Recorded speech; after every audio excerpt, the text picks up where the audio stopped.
sahabatku, Allah Roh Kudus, kau hadir di sini. Lawatlah umatmu, jemaatmu di mana-mana. Yang sedih kau hiburkan, yang sakit di kau sembuhkan. Yang teguh hatinya kau tambahi dengan damai sejahtera. Curahkan Roh Kudusmu hari ini saat kami merayakan kenaikan Tuhan Yesus Kristus. Sebentar lagi Pentakosta.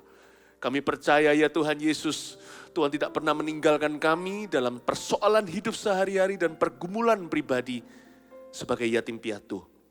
Roh Kudus, Engkaulah pengacara kami. Tuhan Yesus, Kau ada di samping kanan Allah Bapa, bersyafaat bagi kami semua. Urapi gerejamu dan urapi firman-Mu dalam nama Yesus. Amin. Puji Tuhan. Shalom kepada seluruh jemaat. Damai sejahtera Tuhan Yesus menyertai Anda semuanya.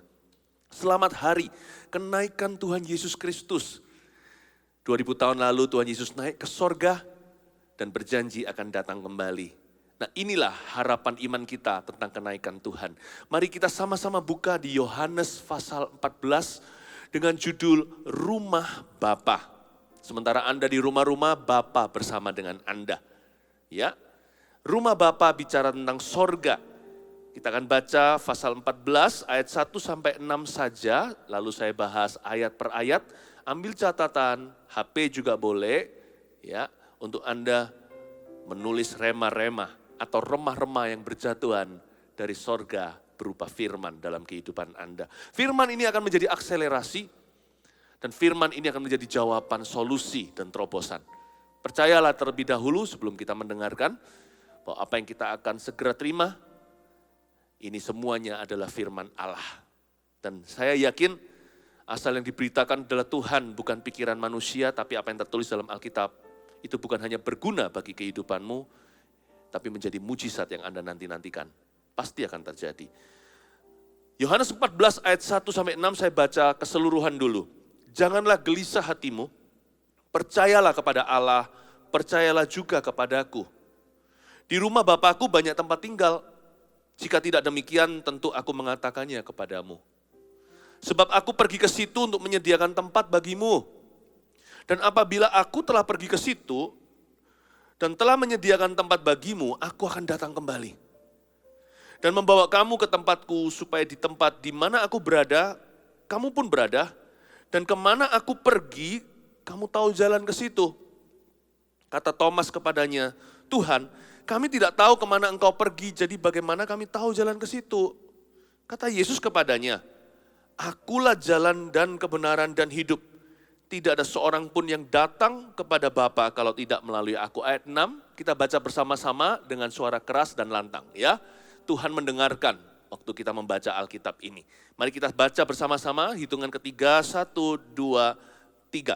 Kata Yesus kepadanya, akulah jalan dan kebenaran dan hidup.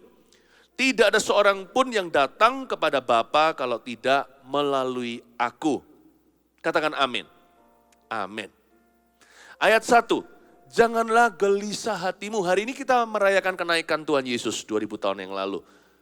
Nah itu ada maknanya. Kenaikan Tuhan itu sangat luar biasa artinya dalam kehidupan orang percaya. Karena itu jangan gelisah dalam kehidupanmu sehari-hari apapun tantangannya.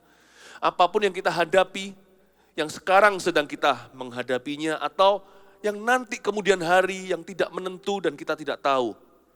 Do not worry, jangan gelisah hatimu. Yesus itu melihat dengan bird's eye view. Artinya Yesus melihat itu dari atas. Dia melihat secara jelas. Dia pegang masa depan kita. Yesus tidak setara. Dia berada di bumi secara fisik yang terbatas, daging darah manusia seperti waktu Yesus masih belum mati, belum dibangkitkan. Dia ada di Galilea suatu hari, ketika pergi ke Yerusalem, Yesus tidak bisa hadir dalam tubuh manusianya. Dia anak Allah, tetapi tunggu sampai kebangkitan dan kenaikannya. Dia di dalam kemuliaan Bapa. Sekarang Tuhan Yesus tidak lagi dibatasi seperti pada waktu 2000 tahun lalu Tuhan Yesus masih sebagai anak manusia. Dia adalah Allah yang sudah dibangkitkan. Anak Allah yang sudah bangkit. Dia adalah Allah yang melihat segala perkara. Dia bukan aja ada di masa lalu kita, dia ada di masa kini dan masa depan juga. Tuhan itu bukan begini, nanti dia ada di situ. Tuhan ada di mana-mana. Bird's eye view. Mata elang dari ketinggian melihat seluruh bulatan bumi. Setiap kejadian. Dia ada di masa lalu kita. Masih ada di sana. Dia ada di masa kini kita. Dia ada di sini bersama dengan Anda dan saya. Dia ada di masa depan kita. Dia bukan nanti akan ada di situ. Dia sekarang sudah ada di masa depan. He is already in your future. God sees everything. Itu makna kenaikan. Karena itu jangan gelisah hatimu. Kata gelisah itu artinya apa? Kata gelisah itu artinya hatinya gundah gulana. Bukan cuma worry atau rasa khawatir, tapi juga takut sesuatu yang tidak menentu. Gelisah itu akarnya adalah roh ketakutan. Waktu saya masih kecil, ketika saya masih di bangku sekolah, waktu SD secara khususnya, teman-teman saya suka bilang begini loh, aduh amsyong aku. Itu bahasa sehari-hari, bahasa anak-anak, bahasa jalanan. Sambil mengelus-ngelus dada, amsyong saya. Artinya berdarah di dalam sini. Luarnya kelihatan baik-baik, tapi dalamnya hancur lebur. Itu amsyong kata anak-anak kecil, entah dari bahasa apa itu saya nggak tahu. Tapi hari ini gelisah juga itu maksudnya. Gelisah itu berarti kita hancur-hancuran di dalam sini. Kita itu berdarah-darah di hati. Kita terusik, terganggu. Kita terburu-buru, panik, ketakutan, tidak menentu. Kita bimbang dan ragu. Dan bukan cuma begitu saja, di dalam hati kita ini tidak ada pegangan yang pasti. Dan Tuhan berkata, janganlah hatimu dalam kondisi seperti itu. Seolah-olah Tuhanmu mati. Dan seolah-olah Tuhanmu itu manusia yang terbatas di masa kini, gak bisa lagi kembali ke masa lalu, gak bisa menuju masa depan. Tuhanmu itu bukan orang. Dia memang pernah menjelma sebagai manusia pada mulanya firman. Firman itu bersama dengan Allah. Firman itu adalah Allah. Firman itu menjelma menjadi manusia. Tinggal di antara manusia. Namun manusia membencinya, tidak suka terangnya. Tapi barang siapa percaya kepadanya diberi kuasa untuk menjadi anak-anak Allah. Tuhan kita pernah jadi manusia. Tapi dia sudah dibangkitkan setelah dia mati bagi dosa. Lalu setelah itu 40 hari kemudian setelah Paskah, dia naik ke sorga. Sekarang dia duduk di sebelah kanan Allah Bapa, melihat segalanya. Jangan gelisah hatimu. Tuhan pegang kendali segala situasi. Percayalah kepada Allah. Ini alasan tidak gelisah. Dan percayalah juga kepadaku. Ini kata-kata Yesus di Yohanes 14 dicatat. Ada dua fondasi kenapa hati tidak boleh gelisah. Satu, percayalah kepada Allah. Katakan percayalah kepada Allah. Kita harus percaya kepada Allah bukan sebagai agama. Tetapi kita harus mengenal pribadinya. Hati gak akan gelisah kalau kita merenungkan yang satu ini. We have a God who is holy and wise. He is powerful, good, and faithful too. Kita punya seorang Allah yang baik dan bijaksana. Dia itu penuh dengan kuasa, maha tahu, maha bisa, namun dia itu setia kepada umatnya. Jangan hanya percaya kepada Allah, percayalah kepada Allah. Beda cuman hanya percaya saja secara agama atau teori belaka. Percayalah itu sangat personal, pribadi. Jangan cuman percaya, percayalah, berilah dirimu, dan really believe Him. Trust Him with your everything. Percayakan segala sesuatu kepadanya. You have a God that cares for you. He did not even spare His own begotten Son to beget you. Anda punya seorang Allah yang sangat peduli kepada Anda.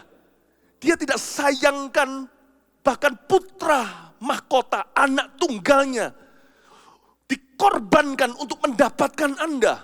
Masa sekarang dia pelit dengan segala perkara? Masa dia sekarang menahan jawaban doa? Percayalah kepada Allah. Sungguh-sungguh. Yesus berkata, kita jangan gelisah. Karena kita harus naruh percaya kepada sang sumbernya. Dialah sumber segala sesuatu. Janganlah sesat hatimu, kata firman Tuhan di kitab Yakobus.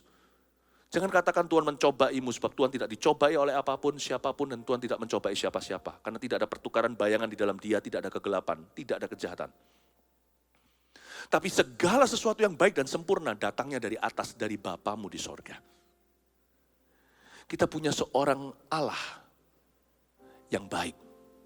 Dialah sumber segala yang kita butuhkan. Sumber segala sesuatu yang kita perlukan. Baik hari ini maupun masa depan. Percayalah kepada sumbernya. Celaka kalau kita nggak percaya sama sumbernya. Kita minum air, kita bertanya-tanya. Ini air diambil dari apa? Apa isinya karbohidrat? Karena kita nggak punya keyakinan dengan perusahaan yang memproduksinya. When you want to believe God, atau kita mau mempercayai Tuhan, percayalah sampai kepada dasarnya. Percayalah kepada pribadinya. Percayalah kepada sumbernya. Di sumber kehidupan, yaitu Bapa sorga. Itu baik adanya. Mungkin kita cukup melihat banyak kejahatan dan kemalangan di kiri kanan kita. Fix your eyes upon the source. Fokuskan, pusatkan mata kita tertuju kepada sang sumbernya. Dan sumber itu baik dan sempurna. Percayalah kepada Allah. Lalu Yesus berkata, percayalah juga kepadaku. Kenapa di sini kesannya bertele-tele ya? Bilang aja believe in God, kan sama saja. Tapi Tuhan berkata begini loh. Untuk bisa merajut iman di hati manusia yang biasa ragu-ragu dan bimbang, Tuhan berkata, percayalah kepada sumbernya, percayalah juga kepada perantaranya. Yesus menaruh diri sebagai mediasi.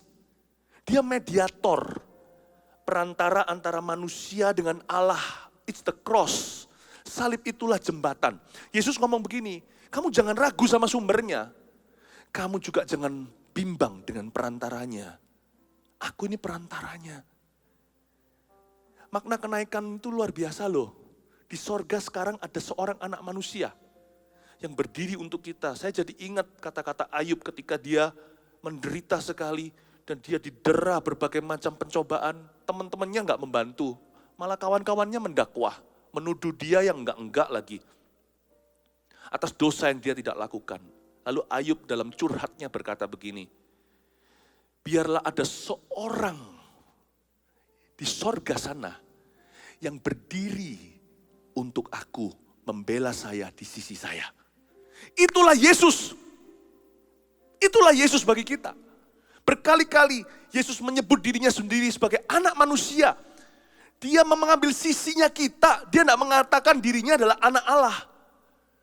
Dia selalu berkata, anak manusia, jikalau anak manusia memerdekakanmu, kamu sungguh-sungguh merdeka. Jikalau anak manusia datang, adakah ia menemukan iman?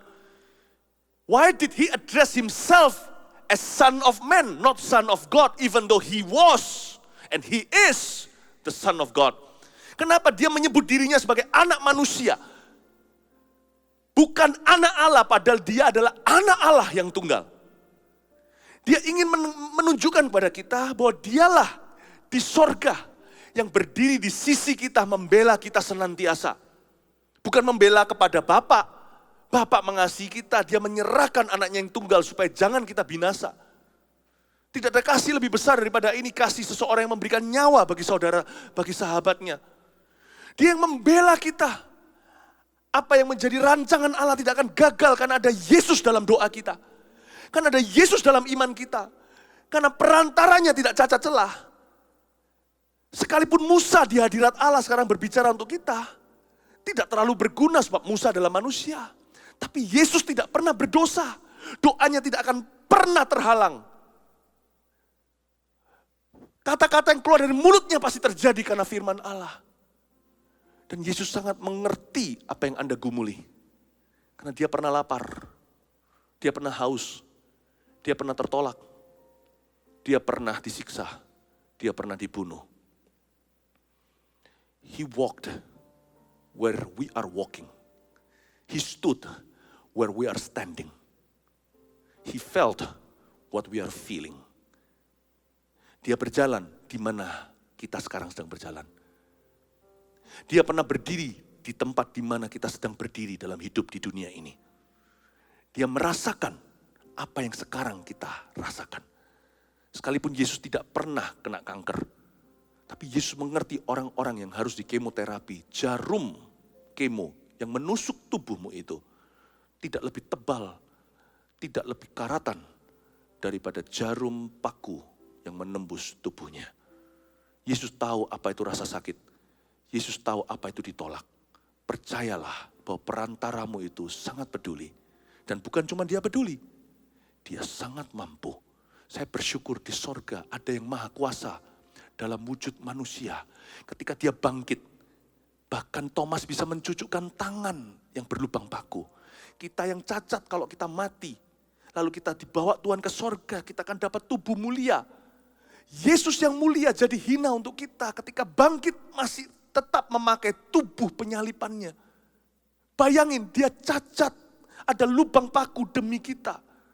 Supaya lubang kita dia isi dengan kasih karunia. I'm glad ada perantara. Someone in heaven, seseorang di sorga. Seseorang yang bukan orang. Tapi dia adalah anak manusia yang mengerti apa yang saya alami dan lalui. Tapi dia juga 100% Allah. Dan dia maha bisa, maha mampu.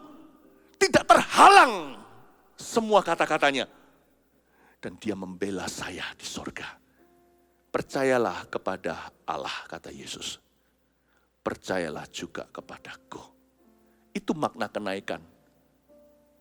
Kita bukanlah tanpa pembelaan di alam sorga.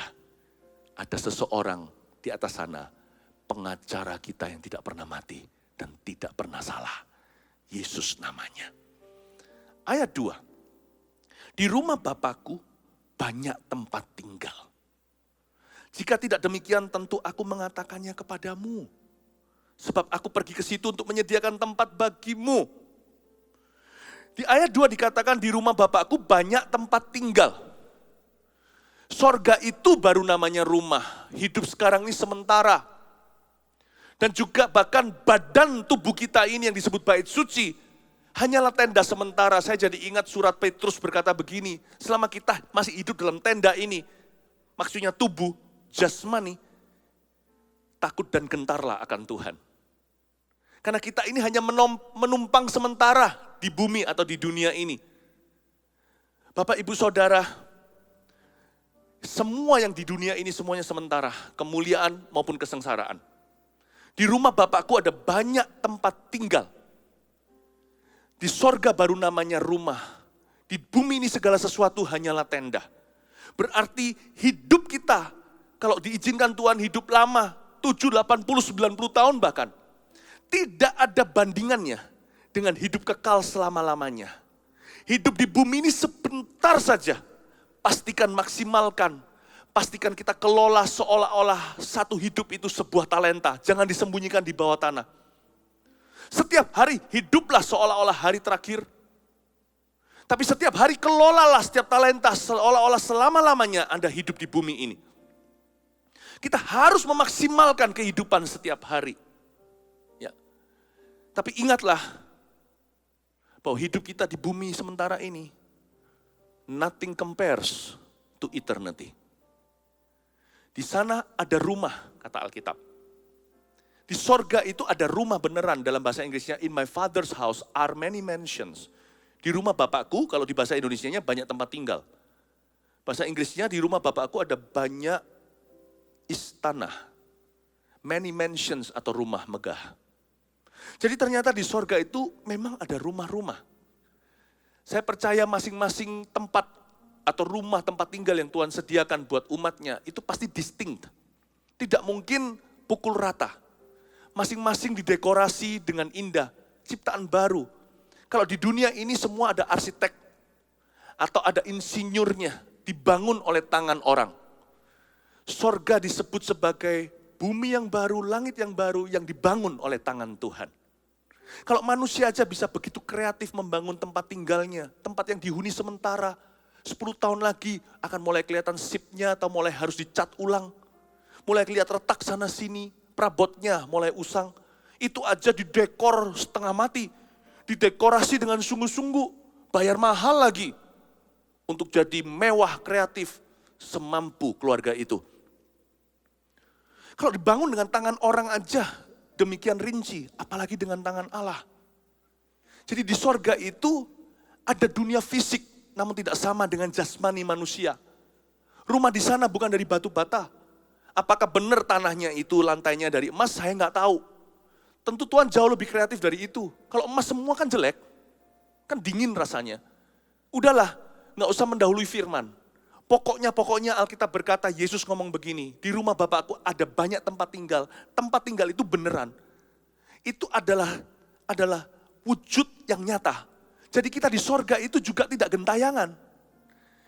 Orang-orang yang sudah mati di dalam Kristus itu diberi tubuh kemuliaan. Paulus menulis dalam suratnya kepada Korintus, bahwa ada kebangkitan. Dan bahwa nanti manusia-manusia Kristus akan diberikan tubuh-tubuh yang baru. Badan kita nggak bisa di-compare dibandingkan dengan tubuh kita sekarang. Coba bandingkan daging sapi dengan daging ayam. Coba bandingkan ikan kakap merah dengan kerapu. Sama-sama di lautnya, fisiknya beda. Yang pasti tubuh sekarang ini hina dibandingkan dengan tubuh mutakhir dan canggih yang Tuhan ciptakan nanti. Semua orang yang mati di dalam Tuhan, karena Yesus sudah mati dan bangkit untuk mereka, akan dibangkitkan. Look, His resurrection guarantees our resurrection. Kebangkitannya menjamin kebangkitan kita. Karena Yesus dibangkitkan, dia yang sulung, kita akan dibangkitkan pula. Kalau mau tahu kira-kira tubuh kemuliaan itu seperti apa, yang paling mendekati bocoran-bocorannya itu ada, yaitu ketika Yesus dibangkitkan hari itu ketemu Maria Magdalena di kuburan yang kosong itu. Waktu Maria Magdalena enggak ngerti ini dia bicara dengan siapa, dikiranya tukang kebon mau dijamah, Yesus berkata, jangan pegang aku belum pergi kepada Bapakku. Itu tubuh kemuliaan. Murid-murid lagi kumpul di satu ruangan, tiba-tiba dia bisa muncul di sana. Kaget semua, 40 hari penampakan kan. Jadi antara Paskah, kebangkitan, sampai Yesus naik ke surga itu 40 hari Yesus di bumi dalam tubuh kemuliaan. Yesus muncul di sana untuk bertemu dengan Thomas yang ragu-ragu. Thomas disuruh mencucukkan tangannya ke lubang paku. Lalu Yesus makan untuk menunjukkan bahwa dia bukanlah roh halus. Dia makan di depan mereka, makan ikan dan sebagainya. Mereka terkejut dan terkagum-kagum, lalu dia lenyap. Seolah-olah bisa tembus tembok, bisa maha hadir begitu. Lalu Yesus di tepi pantai, kita semua tahu cerita itu sangat klasik, terkenal sekali. 3 kali Yesus berkata, apakah kamu mengasihi aku, kepada Petrus? Dia menangis terseduh-seduh. Yesus ada di situ. Lalu waktu dalam perjalanan ke Emmaus, ada 2 murid Yesus, tiba-tiba dia muncul di tengah-tengah. Lalu memecah-mecahkan roti. Mereka nggak sadar itu sang juru selamat. Mungkin rupa Yesus berubah. Tapi mereka merasa, ini juru selamatnya, ini Tuhan Yesus yang sama. Lalu setelah mereka menyadari bahwa itu adalah Tuhan, mereka sadar seperti dicelikkan mata rohani, tiba-tiba Yesus lenyap dari antara mereka. Tubuh yang sama itu, ketika disaksikan beratus-ratus pasang mata ke daerah dekat Bukit Zaitun sana, Yesus diangkat di awan-awan. Seolah-olah tubuh itu gak kena gravitasi. Dia naik kepada Bapaknya. Lalu ada janji dia akan datang kembali. Murid-murid itu terkagum, tercengang melihat ke atas, ada malaikat yang menepuk pundak seseorang di antara mereka dan berkata, hai orang Galilea, kenapa kamu melihat ke atas? Dengan cara yang sama dia akan kembali. Masuklah ke Yerusalem, nantikan janji Bapa. Dia sudah menunggumu di sana. Tubuh kemuliaan bisa makan, bisa dipegang, tapi bukan tubuh yang sama. Beda kakap merah, beda kerapu. Beda daging manusia. Manusia ras berbeda aja, beda jenis fleshnya. Nanti itu ada yang namanya tubuh kemuliaan. Kalau tidak ada tubuh kemuliaan, kita gentayangan. Ngapain ada tempat tinggal? So heaven is real. Bukan karena kita pernah melihatnya atau pengalaman saja. Yang penting apa yang ditulis di dalam Alkitab. Di rumah Bapakku, in my father's house, there are many mansions. Ada banyak rumah megah, tempat-tempat tinggal. Dan nanti di sana itu durasinya selama-lamanya. Rumah di sini hanya cor-coran. Rumah di situ tuh kekal, di sini hanya sementara. Karena itu Bapak Ibu Saudara, janganlah cari harta di bumi. Kelola. Kelola untuk turun-temurun, untuk orang yang di samping kiri kanan dan sekeliling kita, supaya dimanapun ada marga Anda, di situ ada 5.000 orang makan. Gitulah istilahnya. Jangan sampai kalau Anda tidak kelola, nanti anak cucumu yang minta-minta roti. Kelola setiap hari. Jangan menunggu di sotoh, menunggu Tuhan datang hari ini. Talenta jangan disembunyikan di bawah tanah. Bekerja, studi, sekolah, wisuda, S1, S2. Seolah-olah hidup selamanya di dunia. Tapi hatimu jangan melekat kepadanya. Lakukan perkara-perkara yang mendatangkan nilai kekal di dalam diri orang lain maupun dalam diri keluargamu, dalam diri Anda sendiri. Karena kita tahu hidup di bumi ini sementara. Tubuh kemuliaan menanti. Dan juga tempat tinggal. Ada orang berkata, apakah sekarang kita ini sedang melayani Tuhan itu pelan-pelan di sana direnovasi. Nanti kalau kita sudah selesai, kelar juga rumah kita di sana. Kreatif sih, tapi saya nggak berani ke sana. Saya nggak berani berpikir sejauh itu. Saya nggak berani berpikir. Yang pasti Tuhan Yesus berkata, jikalau aku pergi ke situ untuk menyediakan tempat bagimu, dan apabila aku telah pergi ke situ, ayat 3, dan telah menyediakan tempat bagimu, waktunya akan tiba, ya, waktunya akan tiba, semua akan indah pada waktunya. Tuhan akan menentukan kapan aku akan datang kembali. Yang pasti penggenapan kitab suci akan mulai satu-satu digenapi. Bukan hanya penggenapan firman Tuhan atas hidup kita secara pribadi, tapi atas dunia ini. Apa yang pernah dikatakan Nabi Daniel, Nabi Zakaria. Apa yang dikatakan di kitab Wahyu oleh Rasul Yohanes. Apa yang dikatakan semua kejadian di akhir zaman. Semua nabi-nabi, semua hukum Taurat, satu-satu akan digenapi. Baik itu atas Israel, atas bangsa-bangsa, atas gereja Tuhan, atas orang-orang yang tidak percaya. Itu akan digenapi. Nanti pada waktunya, ketika waktu Tuhan telah tiba, dia akan datang kembali. His resurrection guarantees our resurrection. His ascension guarantees our ascension. Kebangkitannya menjamin kebangkitan kita. Kenaikannya menjamin kenaikan kita. Ada pertemuan di udara, pertemuan yang manis. Saya rindu berada di sana jauh di udara. Nyanyian yang belum pernah didengar, yang akan didengar adalah kegirangan. Dan anak Allah akan menjemput kita pertemuan di udara. Yesus sudah berkata, 2 orang berjalan bersama-sama. Di tempat kerja yang satu diangkat, yang satunya ditinggal. 2 orang satu ranjang, yang satunya lenyap. Mungkin istrinya yang ditinggal karena istrinya tidak mau terima Tuhan. Atau suaminya yang tertinggal karena istrinya cinta Yesus, mendoakan seluruh keluarga, tapi suami terus menentang Tuhan. Tapi kalau dua-dua di atas ranjang itu adalah orang-orang yang di ranjang sana di luar pernikahan, perselingkuhan, dua-dua pasti ketinggalan. Suami istri pun tidak diangkat bersama. Bapak Ibu Saudara, Yesus menubuatkan rapture. Yesus menubuatkan yang namanya pengangkatan gereja Tuhan. Sebelum kedatangannya kedua kali di bumi, akan ada pengangkatan lebih dulu. Sebelum satu kurun waktu. Paulus mengatakan, tubuh kemuliaan itu bagi orang-orang yang mati di dalam Kristus disebut bahagia. Ketika dia meninggal dunia, nggak mungkin gentayangan. Mereka pasti dikasih tubuh kemuliaan. Nah, siapa yang dikasih tubuh kemuliaan tanpa lewat kematian? Yaitu orang-orang yang menyaksikan pengangkatan atau Tuhan datang di awan-awan. Paulus menulis dalam suratnya. Dalam sekejap mata, in the blink of an eye, seperti orang berkedip sekali begini aja, tiba-tiba tubuh jasmani kita diubah ke dalam kemuliaan. Saat itulah pengangkatan gereja Tuhan terjadi.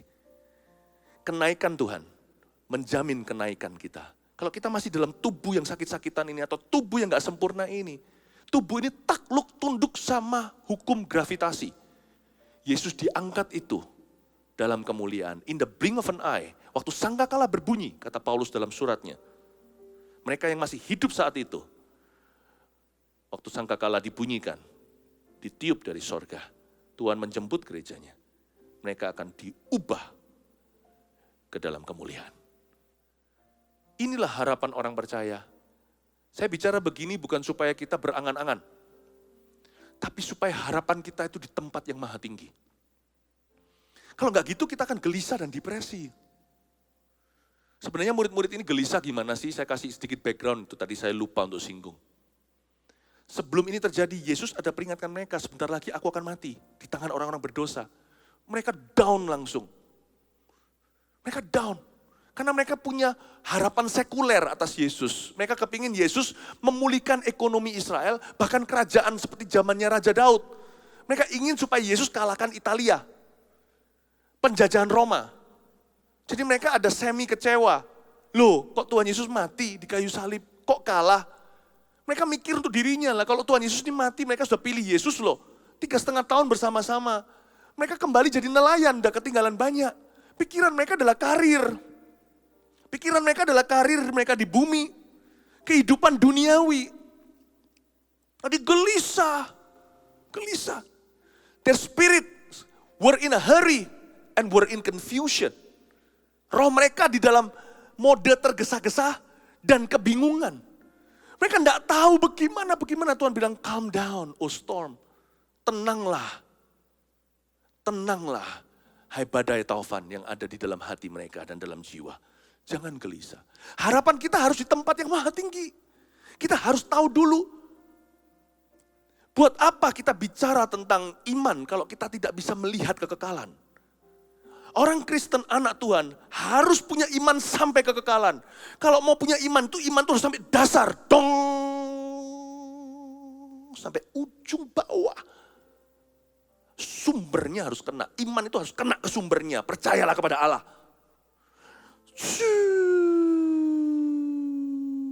Dong.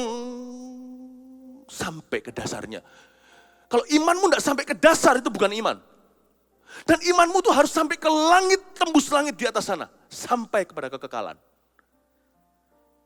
Makanya itu doa Paulus buat jemaat.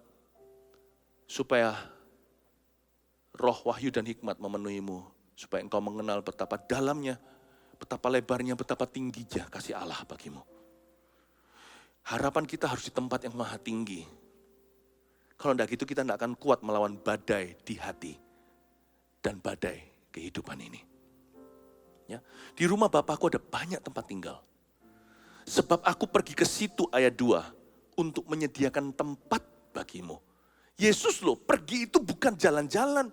Yesus pergi itu bukan meninggalkan kita sebagai yatim piatu. Banyak orang itu merasa kok nggak mau ya Yesus itu. Murid-muridnya waktu itu merasa kenapa Tuhan Yesus meninggalkan kita.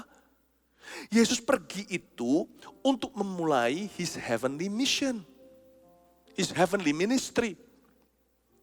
Adalah lebih baik untuk aku pergi. Kalau aku nggak pergi Roh Kudus, penghibur itu nggak akan datang kepadamu. Kalau aku nggak pergi dengan kata lain, bahasa sehari-hari. Kalau Yesus ngomong sama Petrus dan kawan-kawannya. Kalau aku nggak pergi meninggalkanmu. Kalau aku nggak naik ke sorga setelah mati dan bangkit pada hari ketiga. Maka Yesus secara fisik hanya sampai ke Timur Tengah. Hanya di situ pelayanannya. Kira-kira di sana, nggak mungkin sampai ke Asia, kemana. Karena sekalipun dia berjalan di atas air, sekalipun dia memecah-mecah 5 roti dan 2 ikan menjadi makanan ribuan orang. Tapi Yesus secara jasmani tetap harus ikut dengan hukum jasmani. Yesus berkata, lebih baik aku pergi. Lebih baik aku pergi. Aku pergi ke sana untuk memulai pelayanan sorgawi. 3,5 tahun the public ministry atau pelayanan Yesus di mata publik. Hanya 3,5 tahun saja dia merombak dunia. Tapi dia meluangkan lebih banyak waktu di alam sorgawi untuk kita. Ibrani berkata, dia bersyafaat untuk kita. Imam besar kita yang gak pernah mati. Pendeta bisa meninggal dunia. Gembala bisa silih berganti. Ada satu pendoamu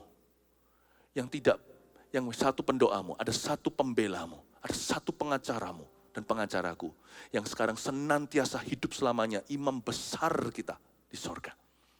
Dia selalu mengerti kebutuhan kita. Dia tahu pergumulan kita.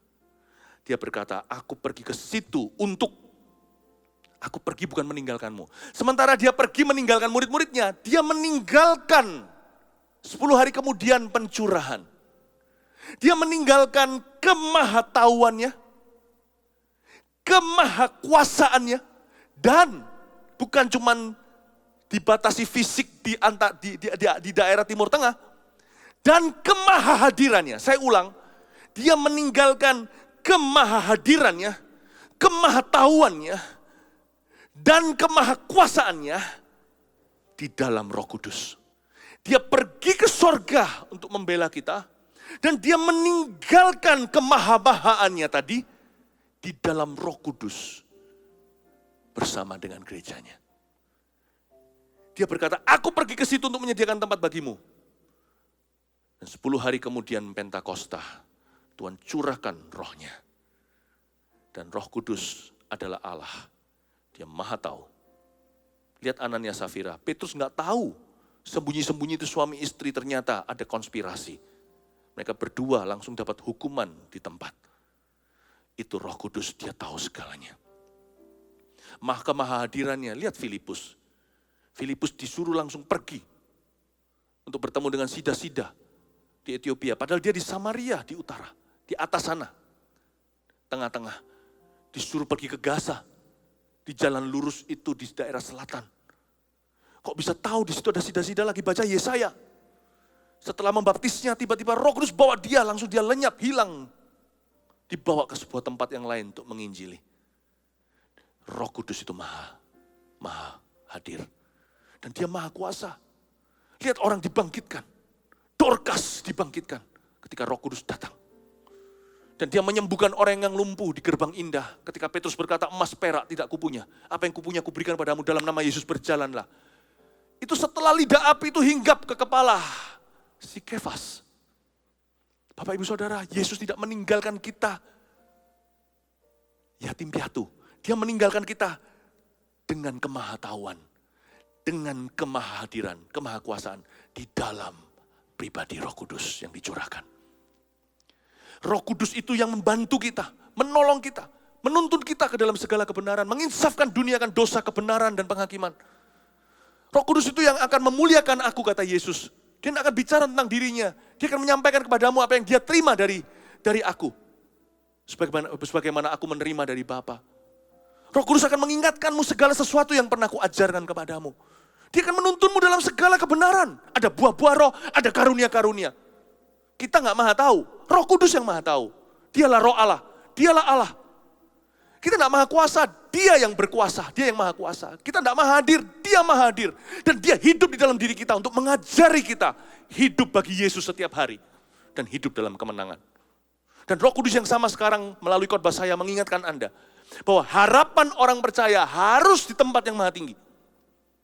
Di bawah ini hanya mengelola. Tapi hati jangan melekat kepada dunia. Amin Bapak Ibu Saudara. I want to see Jesus.